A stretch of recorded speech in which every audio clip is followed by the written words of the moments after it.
The concept of human rights emerged from the European bourgeoisie in the 17th and 18th centuries, aiming to challenge feudal autocracy and divine rights. Historical documents like the Code of Hammurabi and the Edicts of Ashoka hinted at early human rights concepts, emphasizing justice and individual welfare. In 1776, the U.S. Declaration of Independence introduced natural human rights into the political agenda of the bourgeois revolution, marking the first human rights declaration. 1789's Declaration of the Rights of Men and Citizens during the French Revolution was the first instance of natural human rights being embedded in national law.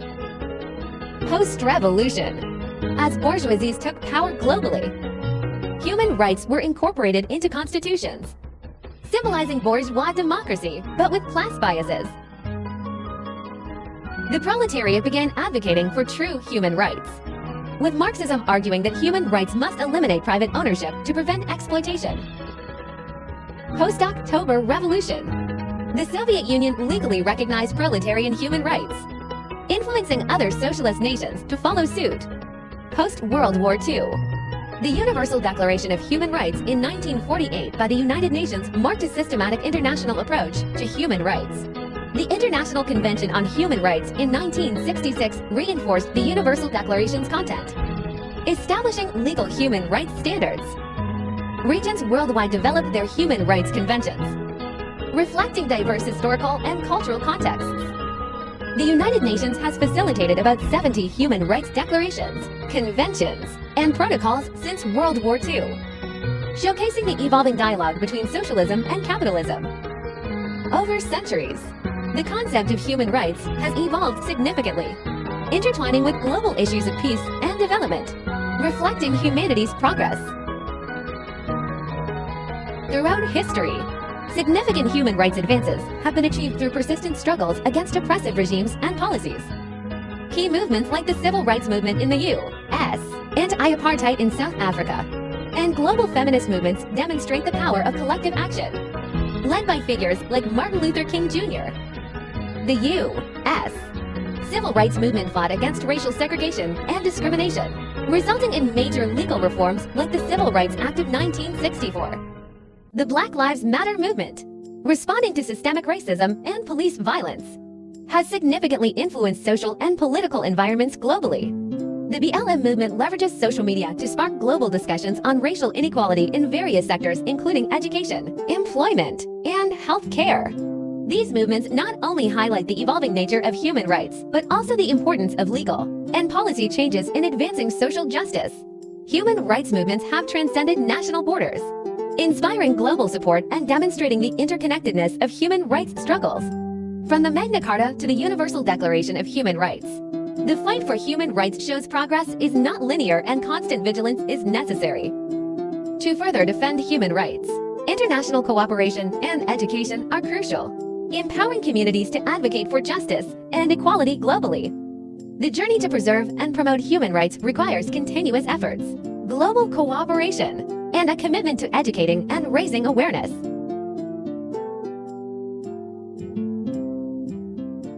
Human rights today have the kind of status that the divine right of kings had in the Middle Ages. They are so deeply ingrained in our political thinking that imagining a society without them seems almost impossible. We all know the famous line from the Declaration of Independence. We hold these truths to be self-evident, that all men are created equal, that they are endowed by their Creator with certain unalienable rights.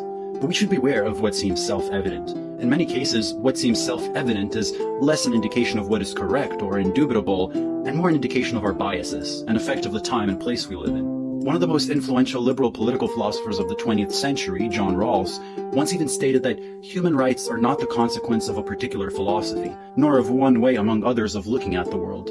They are not tied to the cultural tradition of the West alone, even if it was within this tradition that they were formulated for the first time. They just follow from the definition of justice. That human rights simply follow from the definition of justice is, at the very least, a strange claim, because the notion of justice has been theorized at least since the ancient Greeks, whereas the doctrine of human rights was not fully formulated until the 17th century. Can we really untie the definition of justice from the vast majority of the term's history? Whenever we feel like some notion or idea is impossible to do without, there is a kind of therapy we can utilize. It's called history. By seeing how the idea of human rights emerged, we can then situate it as a product of a particular time and place, and thus hopefully remove the limits that it places on our political imagination. A crucial distinction is in order before we begin: the distinction between objective rights and subjective rights. Objective rights state what is right in general. For example, it is right to bury the dead, it is right to obey your parents, or it is right to serve your community. Notice that these do not attribute rights to an individual. They do not state whose right it is to bury the dead, merely that it is right. Subjective rights, on the other hand, are rights that are attributed to an individual, a subject, hence subjective. Examples would include the familiar rights from the Declaration of Independence. I have the right to liberty. I have the right to property. I have the right to a fair trial. Cyrus the Great and his synod. Cyrus the Great was the great leader of Asian Persian Empire. His synod is one of the heritage which respects the communication and integration between Asian cultures. Cyrus' synod contents is also, to some extent, the product of Cyrus the Great political propaganda. He used this decree to proclaim his mercy and tolerance.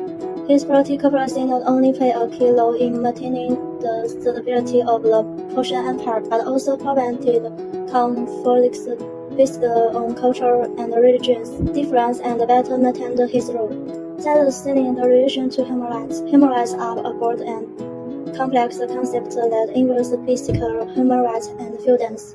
As the first Declaration of Human Rights, the Cyrus synod reflects to a certain extent the importance achieved to human rights by Asian civilization.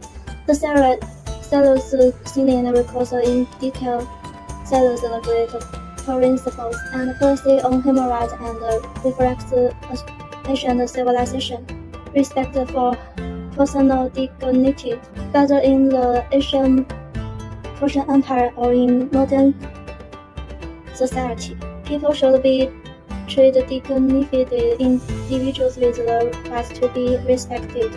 This shows that the recognition and production of basic human rights is not a modern concept but has deep historical roots. Even in ancient times, people understood that respecting and upholding human rights was necessary to promote stability and prosperity. This essay delves into the historical progression and profound importance of human rights, drawing insights from diverse movements and historical settings. Commencing with the emergence of human rights ideologies in antiquity, it meticulously traces their evolution, referencing movements like the Civil Rights Movement in the United States and the Black Lives Matter movement. Additionally, it examines the relevance of human rights in classical eras, such as ancient Malaysia, China, and Persia, highlighting their significance across time and cultures. The essay underscores several pivotal lessons drawn from historical perspectives on human rights.